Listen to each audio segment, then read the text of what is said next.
Hello बच्चों, आज अपन फिर एक जनरल साइंस का एक नया टॉपिक करेंगे। अब तक अपन ने क्या है कि पाचन तंत्र कर लिया और पाचन तंत्र से रिलेटेड जो भी जारी चीज़ें थी, जनरल चीज़ें थी, क्या क्वेश्चन बनते हैं वो देख लिया। फिर अपन एक श्वसन टॉपिक कर लिया जो तंत्र में एक है, और एक अपन ने जो कि बोन जो हड्डी है उसके बारे में देखा था। एक है जो कि अपन ने टिश्यू के बारे में अपन ने अब तक बात कर चुके हैं। अब अपन बात करेंगे उत्सर्जन तंत्र की। किसकी? उत्सर्जन तंत्र की। ठीक है, उत्सर्जन तंत्र की।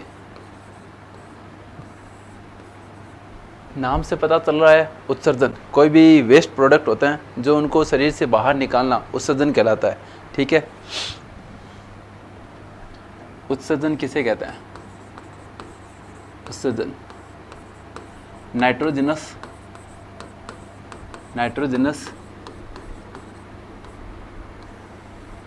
वेस्ट प्रोडक्ट को बाहर निकालने की क्रिया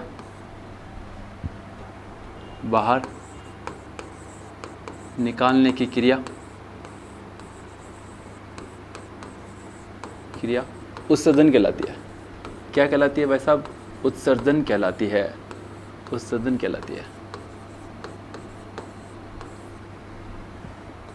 कहलाती है।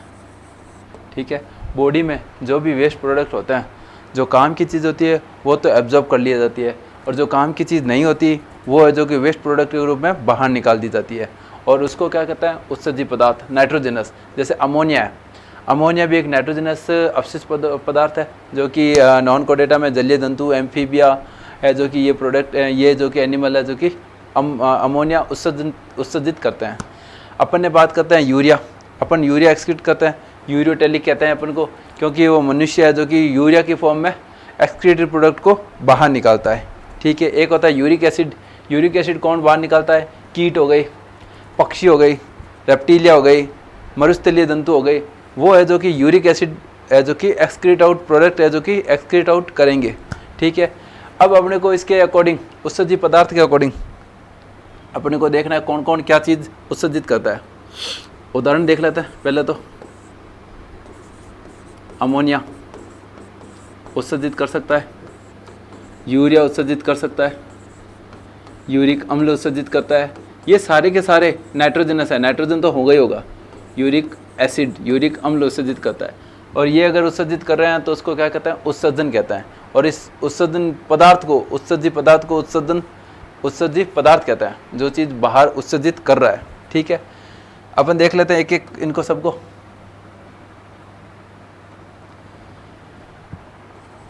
उत्सर्जी पदार्थ क्या क्या एक्सक्रीट आउट करता है? पहली बात करते हैं अमोनिया, अमोनोटेलिक। अमोनिया अगर उत्सर्जी पदार्थ है, क्या है अमोनिया? उत्सर्जी पदार्थ। ठीक है, शरीर से अमोनिया जो कि उत्सर्जी पदार्थ के रूप में बाहर निकालता है। ये उत्सर्जी पदार्थ के रूप में बाहर कौन कौन निकालता है? एक तो ये जलीय जंतु हो गए, एग्जाम्पल जलीय जंतु। एक हो गए एम्फीबियन। एम्फीबियन समझते हो?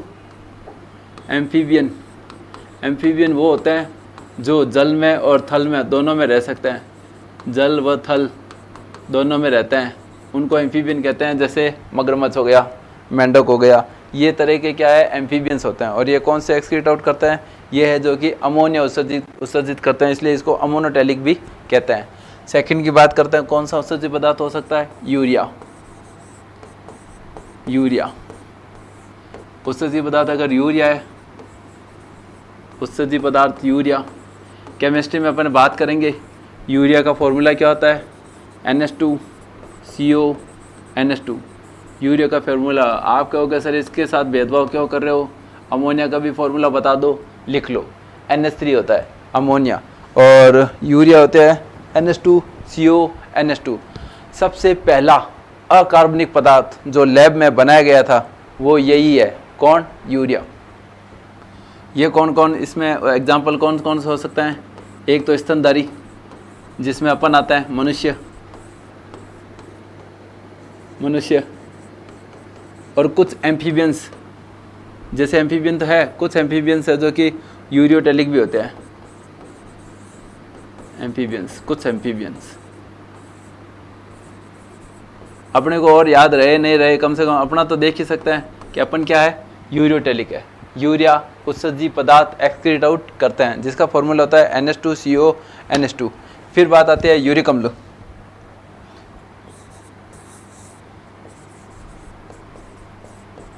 यूरिक एसिड, यूरिक अम्ल, ये क्या है, उत्सर्जी पदार्थ है।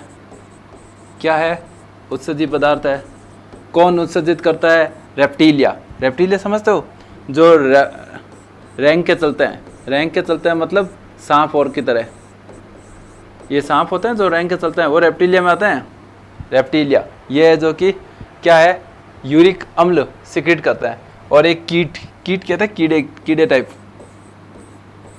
ये भी क्या है, यूरिक अम्ल को उत्सर्जी पदार्थ के रूप में, उत्सर्जी पदार्थ के रूप में यूरिक अम्ल को उत्सर्जित करता है। अब अपने अंदर एक बात करते हैं कि अपने अंदर अगर यूरिक एसिड घुटनों में या जॉइंट में अगर इकट्ठा हो जाए तो क्या होता है, एक गाउट डिजीज हो जाती है। अपने को ये ध्यान रखना है, गाउट डिजीज हो जाती है। ठीक है,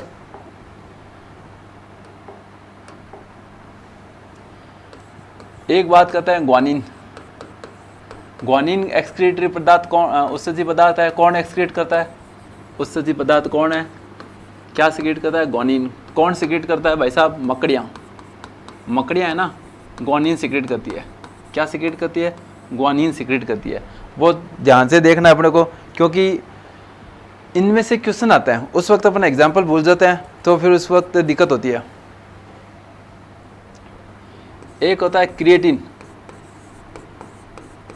क्रिएटिन, क्रिएटिन कौन सिक्रेट करता है, जो गर्भवती महिला होती है, गर्भवती महिला, उसके उत्सर्जी पदार्थ में क्रिएटिन की मात्रा ज़्यादा होती है। क्रिएटिन की मात्रा पाई जाती है महिला के उत्सर्जी पदार्थ में।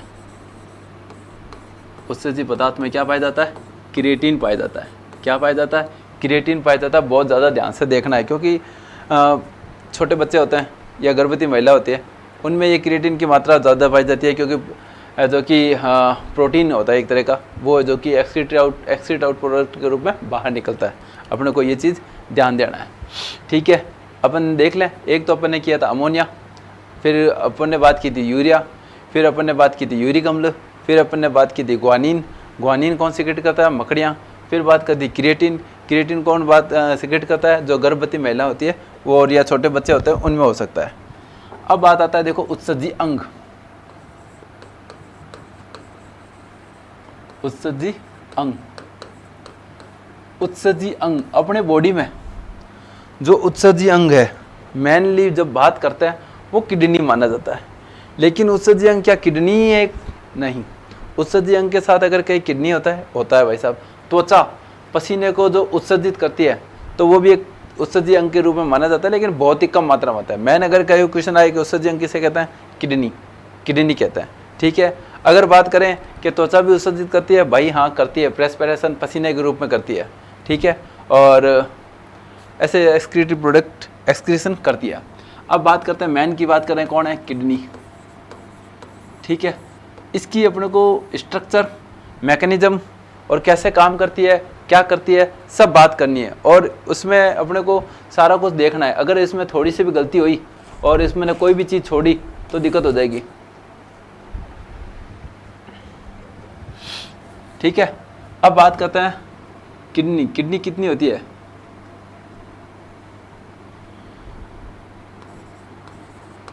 दो किडनी मनुष्य में पाई जाती है। पहली बात तो ये, कई बार सुना होगा सर किडनी में पथरी है, ये किडनी वही है।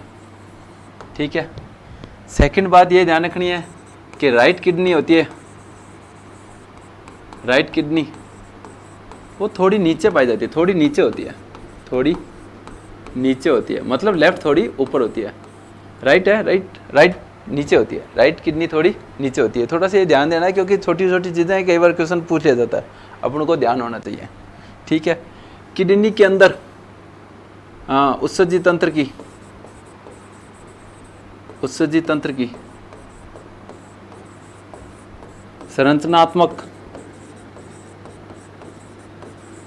व क्रियात्मक इकाई किसे कहते हैं? क्रियात्मक इकाई किसे कहा जाता है? भाई साहब बहुत बार क्वेश्चन पूछा गया है, ये नेफ्रॉन को कहते हैं। किडनी के अंदर पाया जाता है, कैसे पाया जाता है अपन स्ट्रक्चर में देखेंगे। नेफ्रॉन होता है, बहुत बार क्वेश्चन पूछा गया है, और एक किडनी के अंदर कम से कम 1 लाख के करीब नेफ्रॉन पाया जाता है। अपन बात कर लेंगे, 1 लाख के करीब नेफ्रॉन पाया जाता है, ठीक है। अब अपन देखो किडनी की स्ट्रक्चर देखते हैं।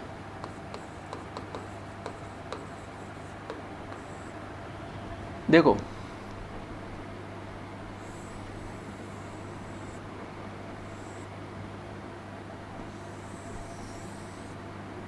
आप कहोगे सर आपने तो कहा था कि राइट किडनी नीचे होती है, आपने लेफ्ट किडनी नीचे बना दी।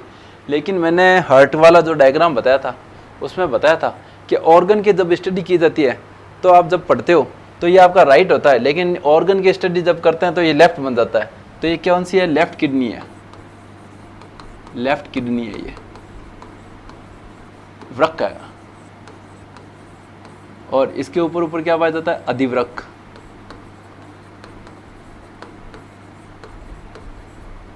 ठीक है। और क्या है? ये राइट किडनी है।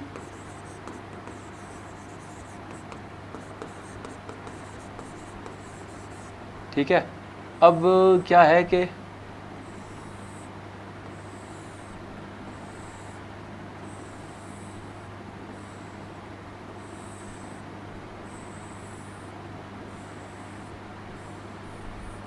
ठीक है, और अपन थोड़ा सा डायग्राम को ना ढंग से बनाते हैं जिससे पता चले कि हो क्या रहा है।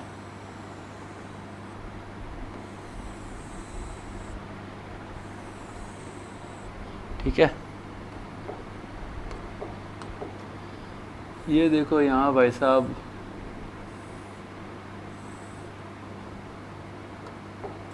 क्योंकि कलर है तो यूज लिया जाए अपन ने। क्या है कि जिससे समझ में आ जाएगा कौन सी चीज़ कहाँ जा रही है, क्यों जा रही है, किस लिए जा रही है, ऐसा है। ठीक है, अपन वापस काले पर आ जाता है ना। कलर काला हो नहीं और ना हो कोई दिक्कत नहीं है, मन काला नहीं होना चाहिए अपने, तो लिखने के लिए काला ज़्यादा सही बेटर रहेगा। ठीक है, अब ये तो हो गई किडनी, ये क्या हो गया? मूत्रवाहिनी। क्या हो गया? मूत्रवाहिनी। ये क्या हो गया? मूत्राशय, जहाँ पे मूत्र इकट्ठा होता है। और ये क्या हो गया? मूत्र मार्ग, मूत्र मार्ग। ये बात तो आपको समझ में आ गई कि किडनी कितनी? 2, left kidney, right kidney. Right kidney थोड़ी नीचे पाई जाती है, लेफ्ट किडनी थोड़ी सी ऊपर पाई जाती है। दोनों से नलिका निकलती है, इसको मूत्रवाहिनी कहते हैं। ये यहाँ पे इकट्ठा होता है, इसको मूत्राशय कहते हैं। और ये आगे मूत्र मार्ग है। यहाँ पे देखो किडनी में 2 पार्ट होता है, एक होता है कॉर्टेक्स, एक होता है मेडुला। मेडुला यहाँ पे देखो, यहाँ पे ऐसे ये होता है नेफ्रॉन। ऐसे एक किडनी के अंदर कम से कम 1 से 10 करीबन 1 से 10 लाख, 8 से 10 लाख, 9 से 10 लाख करीबन नेफ्रॉन की संख्या पाई जाती है। क्योंकि ऐसा होता है कि नेफ्रॉन की संख्या भी जो कि कई बार पूछ ली जाती है, बहुत ज़्यादा पाई जाती है। अपने को ये पता होना चाहिए कि 1 से 10 लाख के करीब नेफ्रॉन पाए जाते हैं।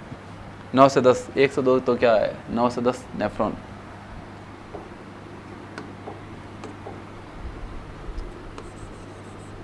एक वृक्क में लगभग 10 लाख नेफ्रॉन पाया जाता है। कई बार क्वेश्चन आता है ये,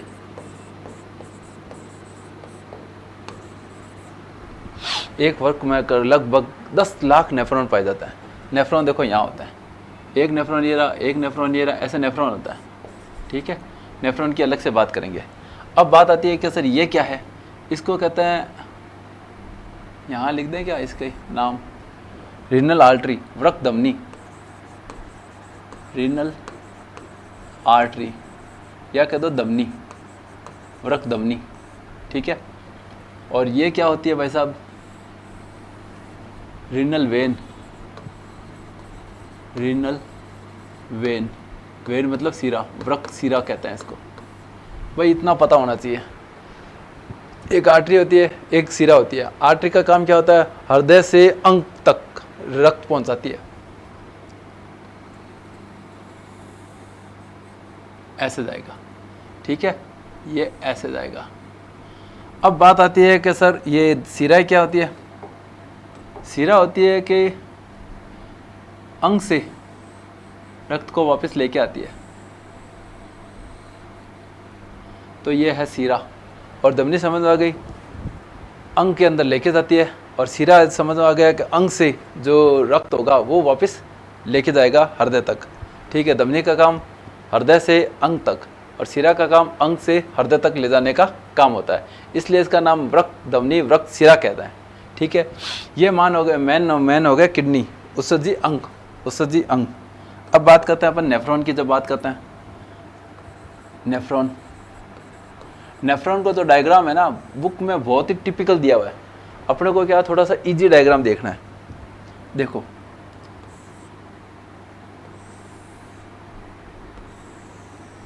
जिसमें चीजें सारी समझ में आ जाए, कुछ चीज रहे नहीं।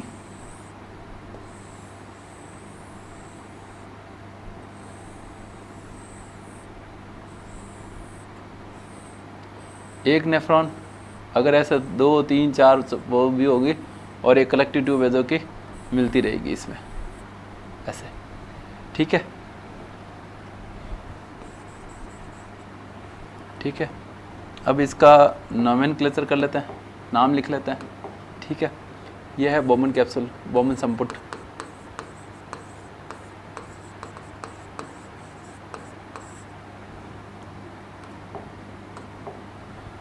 ये देखो एक ब्लड आ रहा है और जाने वाली नल की थोड़ी पतली कर लेते हैं कि आएगा ज़्यादा और छनने के बाद जाएगा वापस कम, ठीक है।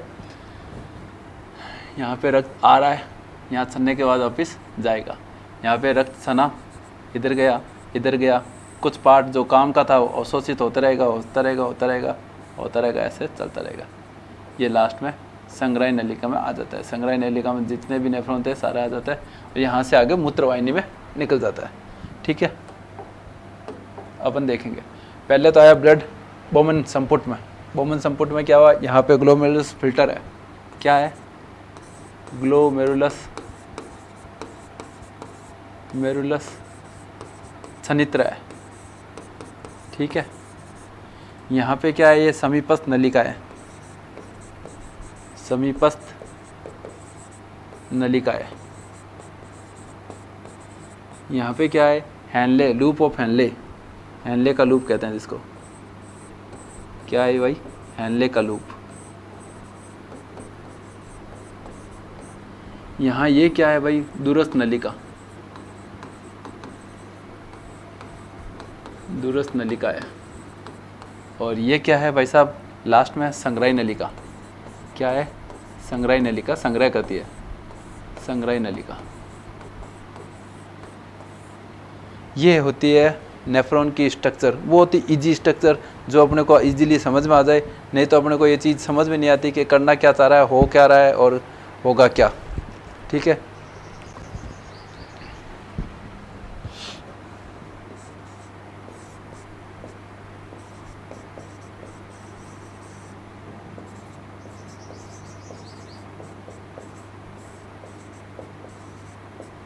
ठीक है, एक है जो कि यहाँ पे ये जो है ना, यहाँ पे ऐसे ऐसे ऐसे कर दो कि साइड में ना रुधिर वाहिनी चलती है, रुधिर वाहिनी चलती रहती है ऐसे।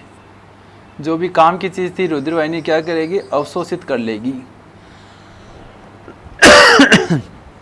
ये बहुत ही एग्जैक्ट डायग्राम है जिससे अपने को कभी भी कोई दिक्कत नहीं आएगी, जिससे अपने को कभी भी कोई दिक्कत नहीं आएगी, क्योंकि कोई भी चीज़ अगर पूछी जाएगी तो इससे बाहर कभी आती नहीं है।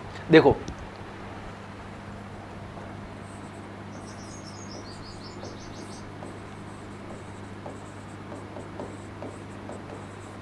देखो भाई साहब, पहले आया कोई ब्लड, ब्लड में तो है इम्प्योरिटी, उस ब्लड की जो काम की चीज़ें थी उसमें से कुछ चीज़ें छनेगी। छनेगी तो क्या होगा, काम की चीज़ें तो छन जाएगी और एक्सक्रीटिव प्रोडक्ट बाहर आ जाएगा और ये यूरिन है जो कि बाहर आ जाएगा। देखो भाई साहब, यहाँ से आया ब्लड, आया बोमन संपुट में, किस में आया, बोमन संपुट में। बोमन संपुट से क्या आया, ग्लोमेरुलस छन्नित्र में छना, छनने के बाद कहाँ आया, समीपस्थ नलिका में। समीपस्थ नलिका में क्या हुआ, क्लोरीन, आयंस, ग्लूकोज, ये जो भी चीज़ होती है उनका अवशोषण होता है, सबसे पहली बात तो ये। फिर उसके बाद समीपस्थ नलिका से गया ये हैंडले का लूप, ये जो यू नलिका है ना, यू नलिका, ये यू आकृति जो है वो है हैंडले की लूप की। कई बार क्वेश्चन पूछा जाता है हैंडले के लूप का आकार क्या होता है, यू आकार होता है। और इसमें हैंडले के लूप में क्या होता है, जल का अवशोषण होता है। क्या होता है, जल का अवशोषण होता है। जल के अवशोषण का क्या काम है, क्योंकि अगर कोई भी एक्स्ट्रा वाटर जो इसमें से आ रहा है तो वो एक्स्ट्रा वाटर जो भी होगा वो वापस अवशोषित कर लेगा, जिससे क्या होगा, आपका जो वाटर की कमी होगी वो पूरी वो वाटर की कमी होगी नहीं। आगे क्या है, दुरुस्त नलिका, दुरुस्त नलिका में भी फिर क्या होता है, बचे हुए सोडियम, क्लोरीन, आयंस होते हैं, उनका अवशोषण हो जाता है, उनका अवशोषण हो जाता है। देखो यहाँ पे काम की चीज़ें थी, ग्लूकोज, क्लोरीन, आयन उनकी अवशोषण हो गया, यहाँ जल का अवशोषण हो गया, यहाँ पे फिर बचे हुए कुछ भी अगर सोडियम, क्लोरीन, कुछ भी आयंस रहेगा उनका अवशोषण हो गया। फिर यहाँ पे क्या बचा, एक्सक्रीटिव प्रोडक्ट, पानी एक्स्ट्रा था निकल गया, क्लोरीन निकल गया, जो काम की चीज़ें सब निकल गई, बचा क्या, यूरिया, यूरिन है जो कि बाहर निकल जाता है। ठीक है, ये बहुत ही इंपॉर्टेंट क्वेश्चन है, इसमें से क्वेश्चन पूछे ही जाता है। ठीक है, तो इसका स्क्रीनशॉट खींच सकते हो, स्क्रीनशॉट खींच लो, कुछ भी कर लो, क्योंकि ये चीज़ पूछा जाता है, बहुत बार पूछा जाता है।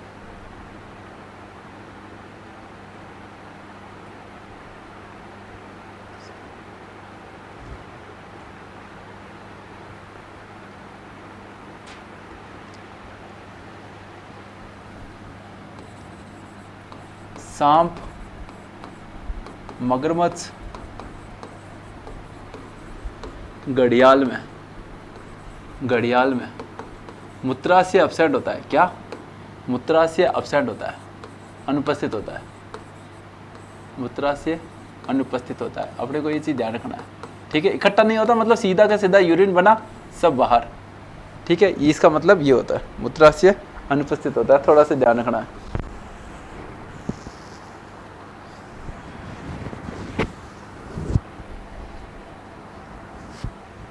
ठीक है, देखो भाई ये हो गया। अब मूत्र का संगठन, मूत्र में क्या क्या होता है। पहले तो मूत्र की बात करेंगे कि पीएच क्या होती है मूत्र की।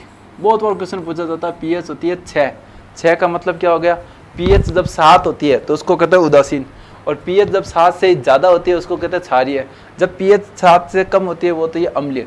तो ये कौन सा माध्यम है भाई, अम्लीय माध्यम है। अम्लीय पीएच होती है इसकी, किसकी, यूरिन की। बहुत बार क्वेश्चन पूछा जाता है यूरिन का माध्यम क्या है, अम्लीय।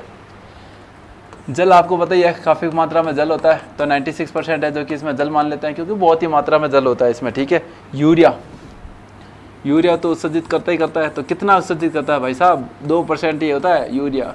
काफ़ी बार क्वेश्चन पूछा गया है यूरिन में यूरिया की मात्रा कितनी होती है। आप सोचोगे कि यूरिन नहीं एक्सक्रीट करता है तो बहुत ही मैक्सिमम मात्रा है जो कि यूरिन की यूरिया की होगी, तो ऐसा कुछ नहीं है। अब यूरिन का पीला रंग होता है, पीला रंग होता है, वो किसके कारण होता है, यूरोक्रोम के कारण होता है। एक वर्णक होता है यूरोक्रोम, इसके कारण है जो कि यूरिन का रंग पीला पाया जाता है, यूरिन का रंग पीला पाया जाता है। ठीक है, और जो यूरिन की गंध होती है, दुर्गंध कहते हैं, गंध होती है, वो किसके कारण होता है, यूरिनोइड के कारण होती है। यूरिनोइड के कारण यूरिया की गंध होती है, यूरिनोइड के कारण यूरिन में गंध जो आती है। यूरिया की नॉर्मली इतनी गंदी बदबू नहीं होती है, नॉर्मली यूरिनोइड वर्णक होता है, यूरिनोइड होता है वर्णक, तो ये यूरोकम होता है। यूरिनोइड के कारण गंध होती है, बदबू होती है, इसके कारण है जो कि अपने को गंदी बदबू आती है। ठीक है, अपने को ये चीज़ ध्यान रखना है। देख लो भाई, देख लो, और ये स्क्रीनशॉट खींच लो जो भी है, क्योंकि अपने को ये काम की चीज़ है और काम की चीज़ को छोड़ना नहीं है, और अपन ने छोड़ा तो दिक्कत हो जाएगी। ठीक है,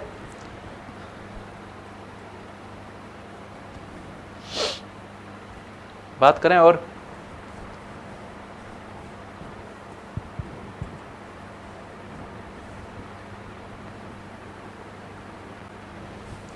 ठीक है। अब देखो अपन ने बात कर ली ये, यहाँ पे यूरिन आया, यूरिन की मात्रा है जो कि बहुत ज़्यादा होती है। जब जैसे ही ब्लड इसमें जब आता है तो क्वांटिटी बहुत ज़्यादा होती है, लेकिन अपने पूरे दिन में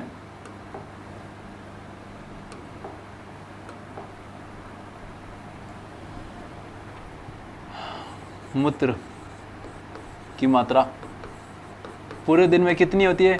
1 से 2 लीटर ही एक्सक्रीट आउट होता है। लेकिन छानने का जो प्रोसेस होता है बहुत ज़्यादा ब्लड ऐसे छानता है, और ये कम से कम 80 लीटर के करीब किडनी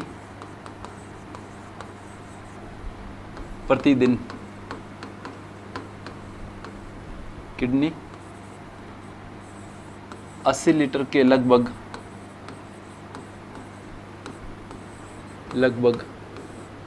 रुधिर छानता है। आप कहोगे सर 80 लीटर के लगभग रुधिर छानता है, लेकिन बचा हुआ कहाँ गया? बचा वापस अवशोषित हो जाता है, छान लिया वापस अवशोषित हो गया, लेकिन एक्सक्रीटरी प्रोडक्ट तो इतना ही रहा, 1 से 2 लीटर ही रहा, और सब वापस छन गया, वापस काम की चीज़ें थी वो यूज ले ली। अब आती है एक ADH हार्मोन, इसको कहते हैं anti diuretic hormone. Anti diuretic hormone को क्या कहता है? वैसोप्रेसिन होता है। काफ़ी बार क्वेश्चन आता है एंटी डायूरेटिक हार्मोन किसे कहते हैं? एग्जाम्पल बताओ, वैसोप्रेसिन। अब एक इसका मतलब नहीं समझ में आता बच्चों को। डायूरेटिक का मतलब क्या होता है? मूत्र का स्त्रवण ज़्यादा हो, मूत्र स्त्रवण या मूत्र निर्माण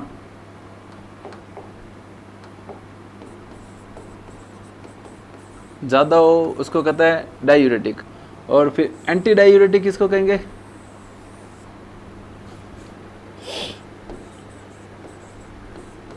मूत्र निर्माण कम हो, उसको कहते हैं एंटी डायूरेटिक। कम होगा, कैसे कम होगा? कि अवशोषण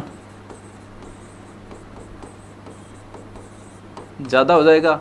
जो नेफ्रॉन है, नेफिफ्रॉन में सफमीफस नलिका, हैनले के लूप, दूरस्थ नलिका में अगर अवशोषण ज़्यादा हो गया तो क्या होगा? अवशोषण ज़्यादा हो जाएगा तो मूत्र निर्माण की मात्रा कम रहेगी, और ये कई बार ये भी डायबिटीज़, BP इनमें बहुत ही इफ़ेक्ट करता है। कैसे करता है वो अपन बात करेंगे, लेकिन बहुत ही ज़्यादा इफ़ेक्ट करेगा। अब बात करते हैं पहले तो डायूरेटिक हार्मोन की बात।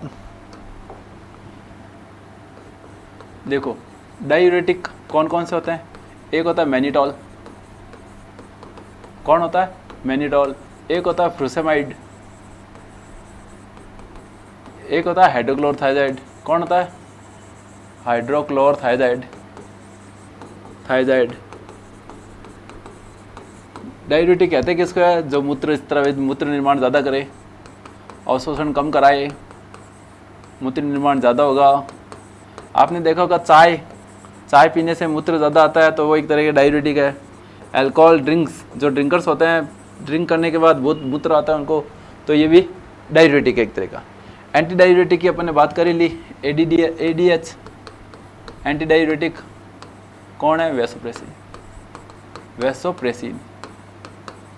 बहुत और क्वेश्चन पूछे जाते हैं, तो अपने को गलत नहीं करना इसमें से, क्योंकि गलत किया नंबर कट गए। एक नंबर से जब कोई बंदा रहता है, या एक क्वेश्चन के कारण 2 या 3 नंबर कटते हैं, तो उसको पता चलता है कि भाई मैंने एक गलत नंबर करने के कारण मेरा सिलेक्शन नहीं हुआ।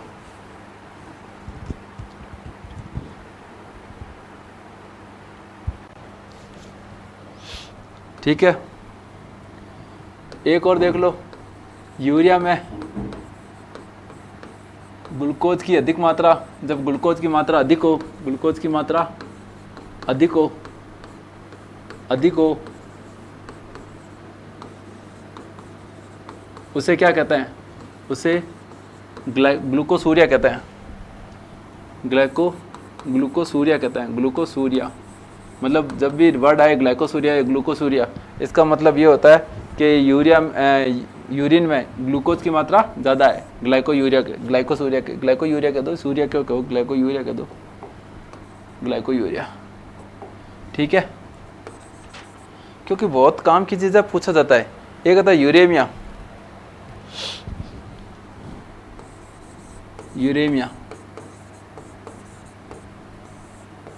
ये टर्मिनोलॉजी है, टर्मिनोलॉजी काफ़ी बार पूछ ली जाती है। यूरेमिया किसे कहते हैं?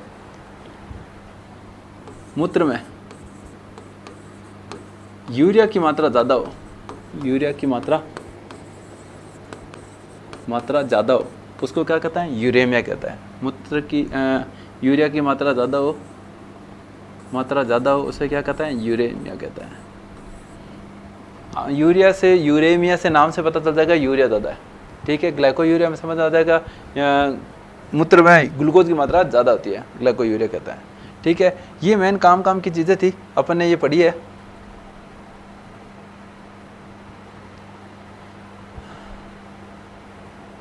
पहले बात की थी उस दिन, कहते हैं किसको है?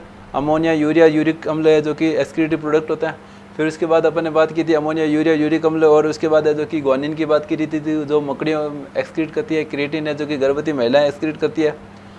और उत्सर्जी अंग कौन सा होते हैं? 2 होते हैं। राइट किडनी है जो कि थोड़ी नीचे बैठ जाती है, उत्सर्जन तंत्र की संरचनात्मक क्रियात्मक इकाई है जो कि नेफ्रॉन कहलाती है। फिर ये अपन किडनी का डायग्राम देख लिया था अपन ने, फिर अपन ने नेफ्रॉन का डायग्राम देख लिया था। नेफ्रॉन में कौन कौन क्या क्या करता है। मूत्राशय किस में नहीं पाया जाता? सांप, मगरमच्छ और घड़ियाल में मूत्राशय नहीं पाया जाता है। और पीएच है जो कि अपन ने मूत्र का संगठन की बात कर ली। मूत्र का संगठन, मूत्र में क्या क्या पाया जाता है वो बात कर ली अपन ने। यूरोक्रोम के कारण पीला रंग होता है, यूरिनोइड के कारण बदबू होती है। मूत्र की मात्रा 1 से 2 लीटर होती है, लेकिन किडनी है जो कि कम से 80 लीटर के लगभग रुधिर छानती है, लेकिन 78 या 77 जो लीटर होता है वो तो वापस अब्जॉर्ब हो जाता है, और 1 से 2 लीटर ही है जो कि प्रतिदिन एक्सक्रीट आउट होता है। एडीएच होता है एंटी डायूरेटिक हार्मोन, जिसका नाम वैसोप्रेसिन है। मूत्र निर्माण है जो कि इसमें क्या होगा? कम होगा, अवशोषण ज़्यादा होगा।